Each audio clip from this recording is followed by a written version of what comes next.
There are no ugly women in the world, only lazy ones, is a quote I learned the other day on TikTok, and it's honestly been stuck in my head ever since because it's kind of true, and I don't mean that to be rude or insensitive, especially right now with the talk of the Victoria's Secret fashion show making a comeback. It was last night, I watched it. I just would love to open this conversation up, especially on my YouTube platform where I want every video like this to feel like we can have an open discussion about what I'm saying. So let's talk about it. Beauty is obviously such a big thing for us women. I think it's safe to say that most women want to look beautiful and feel beautiful, but then you also got the crowd where they're like, but I just want to be myself and I just want people to love me for who I am and da-da-da-da-da-da-da. I personally have a very hard time getting behind those opinions, and I'm going to tell you why, but I'm also going to tell you that I am a person that values beauty in my life. I don't view beauty as just a superficial thing. I think it does really come from the inside first, and not in the cheesy way like beauty comes from the inside, like your personality. I think of it more as your soul, and when you start to heal your soul, you physically get more beautiful on the outside, and I am a big testimony to that because I've had many glow-ups. I consider myself a shapeshifter. Here's the thing. Beauty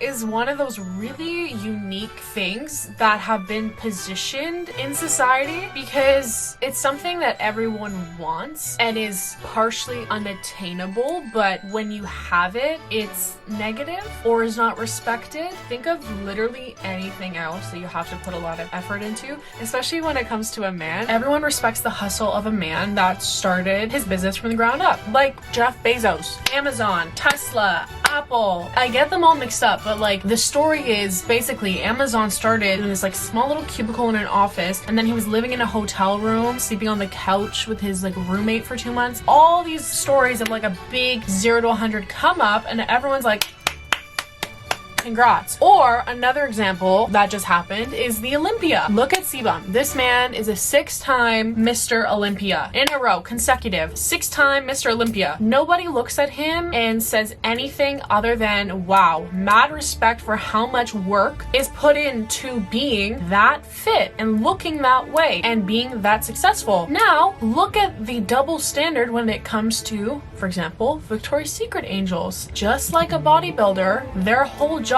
is to look a certain way and be beautiful. They're selling an image, a fantasy. You don't hear half as much and respect for a Victoria's Secret angel as you do for a man. Why? Because we are conditioned to strive towards an unrealistic image, but then when we get there are also crept on by other women who feel like they're in competition with us or are jealous. Being beautiful takes a lot of work, and I don't think that's something to be ashamed of. Don't understand why being beautiful or being high maintenance is seen as this bad thing. That narrative is probably pushed by the lazy women or the dusties who can't handle being with a beautiful woman. But we're not getting into that right now. What we're gonna get into is the fact that being beautiful is looked at as such a bad thing when you're not just naturally perfect. But if everyone was beautiful in society's eyes, because everyone is beautiful, then it wouldn't be hard to achieve. Like everyone would just be beautiful and it wouldn't be something that you have to work toward. There needs to be less of this critique on beautiful women for being beautiful, less of this envy and this competition. Be inspired by them. The same way you look at a beautiful piece of art. Just appreciate the beauty for what it is and not take that and internalize it. Victoria's Secret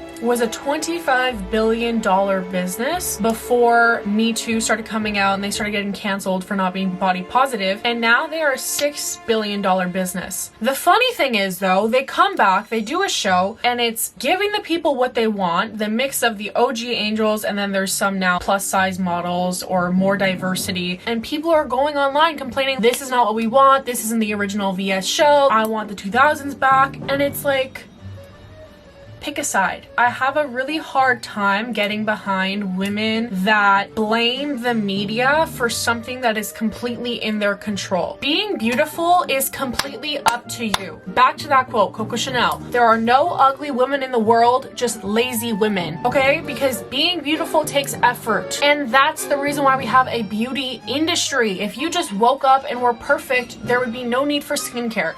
or hair care or makeup or outfits. You wouldn't need those things to feel beautiful because you just naturally would be beautiful. But at the same time, if we didn't have beauty standards and beauty trends, then we also wouldn't have the trillion-dollar industry that makes up all things beauty related. So no one is naturally perfect, and to be sold that lie is absolutely awful. But to me, I think that narrative is projected much more in social media than it ever was with a Victoria's Secret angel, because you're watching an angel and you know that it's next to unattainable. No one can walk on a VS runway in the early 2000s and call themselves an angel. It is for a very limited group of women, but that's what makes them all the more desirable, and that's what creates this fantasy. An angel is not even a real human being, so that's the closest thing to angelic we're gonna get in the human realm with the supermodels and their extravagant outfits and their costumes and the fantasy bra and the production, all that stuff. When you're watching a Victoria's Secret show, at least you know that it's not real life per se. But when you're on social media, you have everyone now trying to make that real life and are selling you that image that, yes, this is attainable and yes, this is what I look like. Meanwhile, there's all kinds of filters, all kinds of editing, all kinds of filler and facelifts and plastic surgery that was done behind the scenes, and lighting and angles and fox eye lift tape that you can't see behind their hair, and extensions and all this stuff. It's like they're selling you this Victoria's Secret model image without telling you all the things they've had done. That to me is a lot more damaging than a Victoria's Secret model ever will. If you want to talk about body positivity, let's talk about the fact that we are now viewing beauty from such a filtered lens that we don't even know it's real anymore. That to me is the real issue. Is there anything wrong with wanting to be more beautiful, wanting to look beautiful? No. Like I said, I love to be beautiful and I put a lot of effort into my beauty, but am I ever gonna sit here and tell you that I naturally look like this all the time and I'm so perfect? No. Now this is a very controversial hot take, but I'm going to say it because I think it's important. The women that get so upset over brands like Victoria's Secret are just deflecting from the fact that they don't want to put in the work. To me, women that blame these big corporations for lack of inclusivity and that's the reason why they don't feel beautiful just have a lack of accountability. Just because you are the beauty standard doesn't mean you feel confident or feel beautiful. And I can guarantee you that even if, let's say, you are a plus size girl and you start seeing plus size women in the media and it's more normalized, that's not gonna take away all your insecurities, because we're human and that's natural. And on top of that too, like I said, if we didn't have beauty standards, trends, all these things, then there would be no business for people to make money on. So you have to understand that turning to a corporation that partially wants you to be insecure and is projecting unrealistic images of beauty in order to sell products to make you feel beautiful, do not want you to feel like everybody is perfect and wonderful, because then there is no profit in that. The other problem with that too is that you are putting your confidence in the hands of someone else, and you will never feel beautiful if you don't put your foot down, take a step up, and start taking accountability for yourself. Am I denying the real life experiences of women who feel tired trying to live up to all these beauty standards and were affected by the strict eating disorder, romanticization of skinniness in the early 2000s? Absolutely not. No, I am not. I'm sure, coming from someone that is relatively small, it is much harder for a woman who doesn't see themselves in the media 24/7 and is being called beautiful to feel beautiful. Absolutely. Absolutely. Fat phobia is a thing. This is real. This is real life. Absolutely. However, it is your responsibility to feel beautiful and not the responsibility of a big corporation. The same way people say, I'm gonna feel better, I'm gonna feel more beautiful if I lose the 10 pounds, or I'm gonna feel more beautiful when I get the lip filler, or once I get a nose job, I'll feel beautiful. Once I get a boob job, I'll feel beautiful. No, that's not the case, because you're constantly chasing external validation. Every single example I just gave you, it's women chasing external validation to feel beautiful. So it doesn't matter what you do. It doesn't matter if you see 50 plus size women in the media, or if you lose the weight and become skinny, you're not gonna feel beautiful unless you actually put in the work to be beautiful from the inside out. Like I said, I grew up relatively skinny. Like, I was never an overweight kid, and then when I reached puberty, I feel like I lost a lot of baby fats when I was 00, like 12 to 13. And that's obviously the age where you start being conscious of your body and start looking at beauty trends. But by that point, when I was in high school, the like BBL curvy look was already starting to come in. So I wasn't glorifying skinny bodies. I was trying to achieve the curviness. And the lowest I've ever felt in my appearance was when I was chasing that body type. I've been working out for 6 years now, and at the peak of like my weightlifting journey, all I cared about was growing my glutes. And I was constantly comparing myself to these fitness influencers with these ginormous glutes and tiny waist. Little did I know they're on steroids and they're editing their videos and trying to sell you workout programs as a result. When I was chasing that, I didn't feel beautiful until I said, no, okay, I'm gonna remove myself from this toxic environment and start to feel beautiful internally and start to chase my own body trends and what makes me beautiful. My beauty standard is the body type that makes me feel the most beautiful. My beauty standard is the body with the least amount of trauma in it. My beauty standard is when I'm the most healthiest, is the body that I'm manifesting by growing my soul. Because your body is not a trend. Your body is not a trend. And the second that you stop trying to chase to either one, have your body be the trend, or two, morph your body into the trend, you're gonna feel beautiful. Because doing either of those two things is not gonna get you anywhere. So yes, being beautiful, putting an effort into your looks, there is nothing inherently wrong with that. Absolutely not. I encourage that because that makes you feel good from the inside out. But if you feel beautiful by your account and by the standards you set in place, then you're not seeking external validation. So you can watch a Victoria's Secret show and a bunch of skinny angels walk on stage and just admire their beauty and not feel insecure about it. Your triggers are a reflection of what's going on inside your mind. It has nothing to do with anyone else. Every single one of your triggers is subjective to you. So it's your job then to look inward and say, why do I feel this way? Where does that come from? Can I shift my perspective? Can I turn it into a positive one? I just uploaded a video today talking about self-validation, how to stop chasing approval of others. And I talk about the importance of critical thinking, which the world does not teach you how to do. And when you start learning how to do that, you're not going to consume yourself with all these silly conversations because you live by your own rule book. So I would suggest checking that video out as well because that's going to help you immensely. I think we have this whole idea of beauty completely morphed, and it's intentional because it was created by men to sell you things and make you feel insecure. So I'm not denying the effect that beauty standards have on us. I have fallen victim to it just like all of you have. But I'm not going to sit here and cry about it when I know that I can take it into my own hands. The things that happen to you in your life are not your fault, but they are your responsibility to deal with. So it's your responsibility to feel beautiful in a world of unrealistic beauty standards. Or it's your responsibility to feel beautiful in a world that doesn't make you feel beautiful. Constantly chasing down people who at the end of the day don't value what you value is never gonna get you feeling beautiful and confident. So I really just don't want to hear any more excuses from women when we can be doing productive and proactive things like our time, like this, like watching this video and saying, absolutely, all the power is in my hands. I can make myself feel beautiful. So it doesn't matter what the media is telling me to do or not to do, because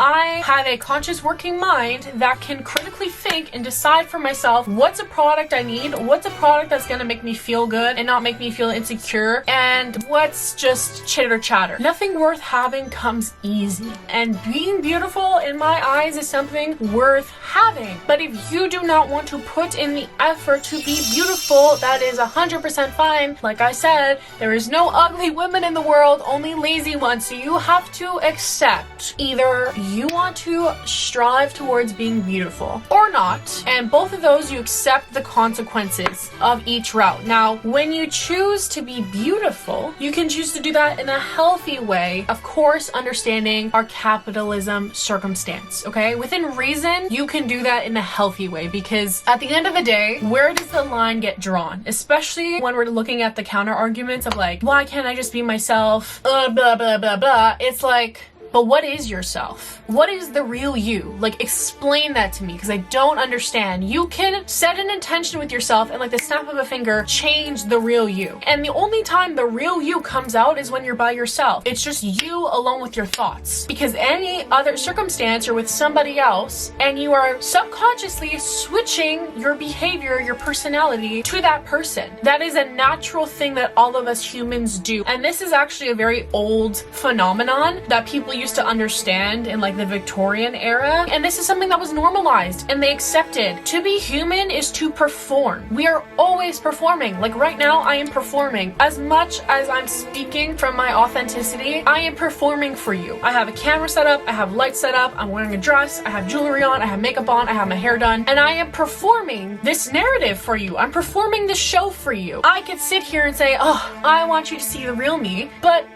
this is the real me to some extent, and the real me that people are trying to claim they want to show people is never going to happen because you're always performing as a human. We used to understand hundreds of years ago that when you're out, you're performing, and when you come home, you can be yourself, you can unwind. And to me, that has an element of fun to it. To me, that shouldn't be this daunting thing because it's natural, it's normal, and it's human. And we have tried to deny that natural element of being human in attempts of finding self-purpose, and it's just not the right way to execute it. Right intention, I understand you want to be your authentic self, but wrong execution. You're never gonna find the real you by choosing not to put a lot of effort into your appearance. So I feel like we can close out that argument. But if you still want to choose to be the real you and not take a lot of time to be high maintenance, then you also cannot complain when you see other people in the media and around you being beautiful and being high maintenance and being treated differently because of that. You cannot have both. You can be beautiful and complain about it being a lot of effort, and then you get over it and continue being beautiful, or you cannot be beautiful and just sit there and shut your mouth. I think it's a lot of fun to be human and to perform. I think it's a lot of fun to take power and control over this part of my life instead of deny it and say, I want to be the real me. I'm taking control over a natural part of the human experience by deciding the way I want to perform and performing in a way that feels authentic and most like the real me. So it's funny because I'm performing, but I am more the real me than the people that are not performing. I think it's a lot of fun to play dress up, to be able to change your makeup every day, to change your hair, because that tells a story, and that tells a different story of you. A very complex, very detailed, very intricate, but beautifully delicate human being. We are God's creation. We are so multi-dimensional, and that's something fun to tap into. When you are human, living the human experience, you get to perform, you get to do different things and try different things. It's just quiet time. It's a time that I can pour into myself and self-care because I love myself, and I do those things because I love myself. But at the same time, I understand that all of those things come from beauty trends and standards set by men. So I can't fully escape that because we live in a patriarchy and a capitalist society. So even if I choose not to do anything that has to do with my hair, my makeup, my clothes, not picking anything that ranks on the self-esteem category of Maslow's hierarchy of needs and just sticking strictly to all things survival, that's the only thing I need, other people are still gonna judge me and treat me differently because they're living under this conditioning. So I've just chosen to take power in the cards that I've been dealt and find a way to create my own beauty standards and find a way to be beautiful and confident that is not constantly seeking external validation and external sources to tell me, okay, this is the beauty trend I need to live up to, and this is the body I need to have to be beautiful. And I am envious of anyone that has that body type, and I'm gonna shame anyone that doesn't, or I'm gonna shame everyone that does. I don't care to do that. I don't have the energy to do that. I think all bodies are beautiful and all sizes are beautiful. And I feel like a big reason why I can say that and look at someone that's a 00 or a 3XL or is a female body Olympic lifter, all those bodies are beautiful to me. And I don't feel any sort of like envy or like negativity or hate in my body to say, oh, you need to get canceled. I don't care. I can take it for what it is. I can feel inspired by you. I can respect you, and I can respect your beauty and I can appreciate your beauty and how much work it probably took to get to where you are and the way you look, or how much work it probably took to feel beautiful. I can appreciate it because I have my own sense of self and self-esteem and I validate myself. The rest I don't care about. Do I have all the answers to end this debate? Absolutely not. But I hope I can help you realize something with this video, and that's ultimately that all your power lives within you, and you have to stop seeking external validation and stop having this victim mindset when it comes to beauty. You can't blame other people for setting trends, and that's the reason why you don't feel beautiful. No, the reason why you don't feel beautiful is because you don't put enough effort into making yourself feel beautiful, internally and externally. As humans, it's our human nature to love beautiful things, to appreciate beautiful things, to want to be beautiful, to want to fit in. These are all parts of ourselves. This is human nature, this is psychology. You cannot escape that, right or wrong. But you should take that and say, okay, I can take the best of these and then take the best of me and blend that together into a big ball of my own beautifulness and into my own beauty. This is gonna rhyme. But the final thing I want to say, which Louise Hay talks about, is when you really think about it, how can you describe beauty into one image? Because we're all different. So you can't really determine beauty in comparing others because you have no competition. You have no competition. You are you, and you're the only you, and that's so special, and you are so beautiful because you are uniquely you and divinely created. There's like a 1 in trillion gazillion chance that you're even here right now on this earth. That already in itself is beautiful. You are made up of literal stardust from the cosmos. That is beautiful. You have unique traits both inside and outside that make you beautiful, and there is literally no rule book that you can follow to compare yourself to someone else, because no two people are the same. So stop. Make your own beauty standard. You are your own beauty standard. That literally has no reason to be involved with anyone else. Just you.